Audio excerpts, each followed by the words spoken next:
उर्मिला ने 14 वर्ष तक लक्ष्मण से दूर रहकर क्या किया। नमस्कार दोस्तों, स्वागत है आप लोगों का एक और वीडियो में। तो दोस्तों, वीडियो बहुत रोमांचक है, इसलिए वीडियो को लास्ट तक देखें। पौराणिक मान्यता के अनुसार शेषनाग के कई अवतारों का उल्लेख मिलता है, जिनमें राम के भाई लक्ष्मण और कृष्ण के भाई बलराम मुख्य हैं। रामायण अनुसार राजा दशरथ के तीसरे पुत्र थे लक्ष्मण। उनकी माता का नाम सुमित्रा था। भगवान लक्ष्मण रामायण के एक आदर्श पात्र हैं। इनको शेषनाग का अवतार माना जाता है। रामायण के अनुसार राजा दशरथ के तीसरे पुत्र थे, उनकी माता सुमित्रा थी। वे भगवान राम के छोटे भाई थे। इनकी पत्नी उर्मिला थी, जो कि सीता की छोटी बहन थी। इन दोनों भाइयों राम लक्ष्मण में अपार प्रेम था। उन्होंने राम सीता के साथ 14 वर्षों का वनवास भोगा था। कौशल्या और कैकेयी इनकी सौतेली माता थीं। इन सभी चारों भाइयों की एक बड़ी बहन जो कौशल्यानंदिनी देवी शांता थी। उनके अन्य भाई भरत और शत्रुघ्न थे। भगवान लक्ष्मण हर कला में निपुण थे, चाहे वो मल्लयुद्ध हो या धनुर्विद्या। यद्यपि भारत में भगवान लक्ष्मण जी का अलग सा मंदिर विरल या बहुत कम है, क्योंकि मंदिरों में श्री राम तथा सीता जी के साथ सदैव लक्ष्मण जी की भी पूजा होती है। भगवान लक्ष्मण जी की विशेष पूजा में उन्हें नीलकमल पुष्प अर्पित करना चाहिए। अपने परिश्रम से कमाए हुए धन का छोटा सा भाग या वल के कुछ दाने श्रद्धा और विश्वास से भगवान लक्ष्मण को अर्पित करने से अपने भक्त की सदैव रक्षा करते हैं। अपने अगले जन्म में लक्ष्मण ही श्री राम के अगले जन्म श्री कृष्ण के बड़े भाई बलराम थे। भगवान लक्ष्मण एक आदर्श अनुज हैं। राम को पिता ने वनवास दिया, किंतु लक्ष्मण राम के साथ स्वेच्छा से वन गमन करते हैं, ज्येष्ठानुवृत्ति, स्नेह तथा धर्मभाव के कारण। श्री राम के साथ उनकी पत्नी सीता के होने से उन्हें आमोद प्रमोद के साधन प्राप्त है, किंतु लक्ष्मण जी ने समस्त आमोदों का त्याग कर केवल सेवाभाव को ही अपनाया। वास्तव में लक्ष्मण जी का वनवास श्री राम के वनवास से भी अधिक महान है।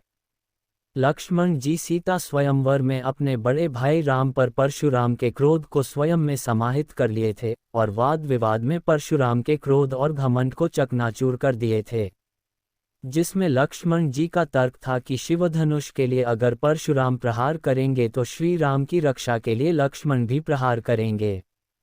ये प्रसंग आज के आधुनिक युग में बहुत सार्थक सिद्ध होती है कि हमें अपने से अधिक शक्तिशाली लोगों के दबाव में नहीं रहना चाहिए और जहां विरोध करना स्वाभाविक हो अवश्य विरोध करना चाहिए।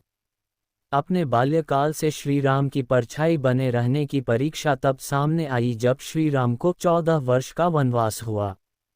यद्यपि भगवान लक्ष्मण को वनवास नहीं हुआ था, परंतु वे फिर भी वन को साथ गए थे।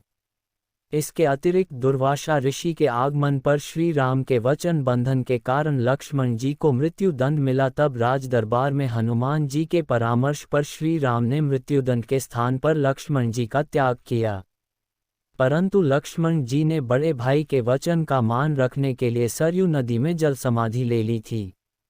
वाल्मीकि रामायण के अनुसार दानव कबंध से युद्ध के अवसर पर लक्ष्मण राम से कहते हैं, हे राम, इस कबंध दानव का वध करने के लिए आप मेरी बलि दे दीजिए। मेरी बलि के फलस्वरूप आप सीता तथा अयोध्या के राज्य को प्राप्त करने के पश्चात आप मुझे स्मरण करने की कृपा बनाए रखना। सीता की खोज करते समय जब मार्ग में सीता के आभूषण मिलते हैं तो राम लक्ष्मण से पूछते हैं, हे लक्ष्मण, क्या तुम इन आभूषणों को पहचानते हो? लक्ष्मण ने उत्तर में कहा, मैं न तो बाहों में बंधने वाले केयूर को पहचानता हूँ और न ही कानों के कुंडल को। मैं तो प्रतिदिन माता सीता के चरण स्पर्श करता था, अतः उनके पैरों के नूपुर को अवश्य ही पहचानता हूँ। सीता के पैरों के सिवा किसी अन्य अंग पर दृष्टि न डालने सदाचार का आदर्श है। बड़े भाई के लिए 14 वर्षों तक पत्नी से अलग रहना वैराग्य का आदर्श उदाहरण है। यद्यपि भगवान लक्ष्मण को अत्यधिक भ्राता प्रेमी होने का आरोप लगाया जाता है, परंतु भगवान लक्ष्मण धर्मयोगी और निष्पक्ष थे, और इसका प्रमाण उनके जीवन काल के कई घटनाओं को तर्कपूर्ण विचार करने से ज्ञात होता है।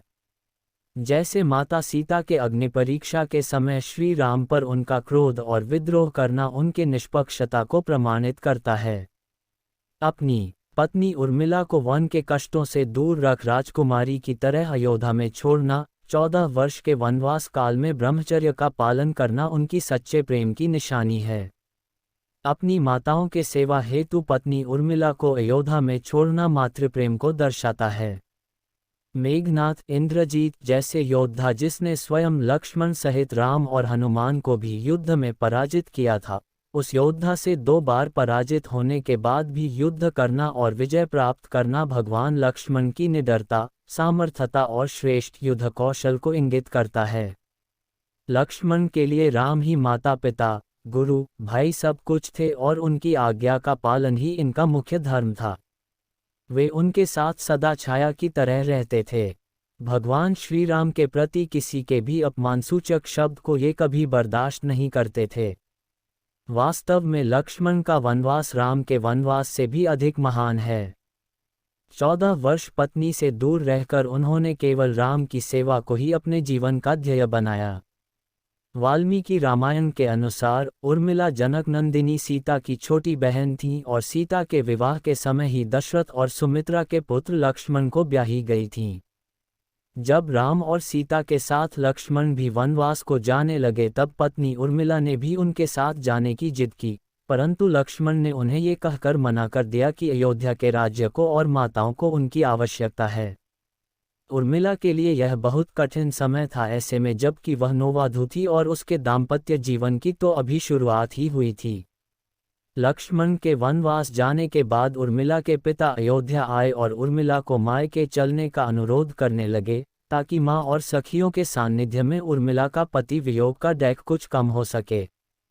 परंतु उर्मिला ने अपने मायके मिथिला जाने से इनकार करते हुए कहा कि पति की आज्ञा अनुसार पति के परिजनों के साथ रहना और दुख में उनका साथ न छोड़ना ही अब उसका धर्म है।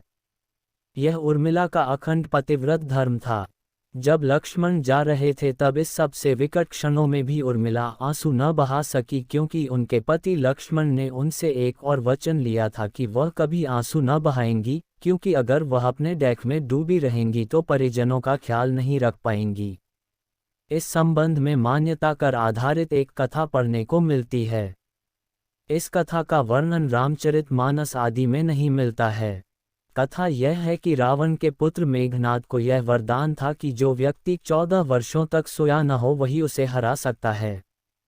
हालांकि लक्ष्मण अपने भाई श्री राम और भाभी सीता की सुरक्षा और सेवा में इतने लगे रहे कि वे 14 वर्ष तक सो ही नहीं पाए। कथा अनुसार उनके बदले उर्मिला 14 वर्ष तक सोती रही। रावण के वध के बाद श्री राम, सीता और लक्ष्मण वापस अयोध्या लौटे आए और वहां प्रभु श्री राम के राजतिलक की तैयारी होने लगी। उस समय लक्ष्मण जोर जोर से हंसने लगे। जब लक्ष्मण से इस हंसी का कारण पूछा तो उन्होंने जो कहा कि सारी उम्र उन्होंने इसी घड़ी का इंतजार किया था कि मैं अब श्री राम का राजतिलक होते हुए देखूंगा, लेकिन अब उन्हें निद्रा देवी को दिया गया वो वचन पूरा करना होगा जो उन्होंने वनवास जाने के पहले दिया था।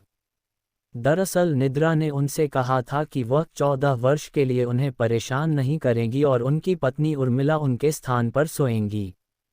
निद्रा देवी ने उनकी यह बात एक शर्त पर मानी थी कि जैसे ही वह अयोध्या लौटेंगे उर्मिला की नींद टूट जाएगी और उन्हें सोना होगा। लक्ष्मण इस बात पर हंस रहे थे कि अब उन्हें सोना होगा और वह राम का राजतिलक नहीं देख पाएंगे। उनके स्थान पर उर्मिला ने ये रस्म देखी थी। लक्ष्मण के उर्मिला से अंगद और चंद्रकेतु नाम के 2 पुत्र तथा सोमदा नाम की एक पुत्री उत्पन्न हुई। अंगद ने अंगदियापुरी तथा चंद्रकेतु ने चंद्रकांतापुरी की स्थापना की थी। उर्मिला के पतिव्रत का बल। एक अन्य कथानुसार लक्ष्मण की विजय का मुख्य कारण उर्मिला का पतिव्रत था। मेघनाद के वध के बाद उनका शव श्री राम जी के युद्ध शिविर में रखा हुआ था। उस शव को मेघनाद की पत्नी सुलोचना लेने आई। पति का छिन्न शीश देखते ही सुलोचना का हृदय अत्यधिक द्रवित हो गया। वह रोने लगी। रोते रोते उसने पास खड़े लक्ष्मण की ओर देखा और कहा, सुमित्रानंदन, तुम भूलकर भी गर्व मत करना कि मेघनाद का वध मैंने किया है। मेघनाद को धराशायी करने की शक्ति विश्व में किसी के पास नहीं थी। ये तो 2 पतिव्रता नारियों का भाग्य था। अब आप सोच में पड़ गए होंगे। कि निद्रा देवी के प्रभाव में आकर अगर उर्मिला 14 साल तक सोती रहीं, तो सास और अन्य परिजनों की सेवा करने का लक्ष्मण को किया वादा उन्होंने कैसे पूरा किया? तो उत्तर यह है कि सीता माता ने अपना एक वरदान उर्मिला को दे दिया था। उस वरदान के अनुसार उर्मिला एक साथ 3 कार्य कर सकती थी। तो दोस्तों, आज का ये वीडियो यहीं पर समाप्त होता है, तो वीडियो को एक लाइक जरूर करें। धन्यवाद।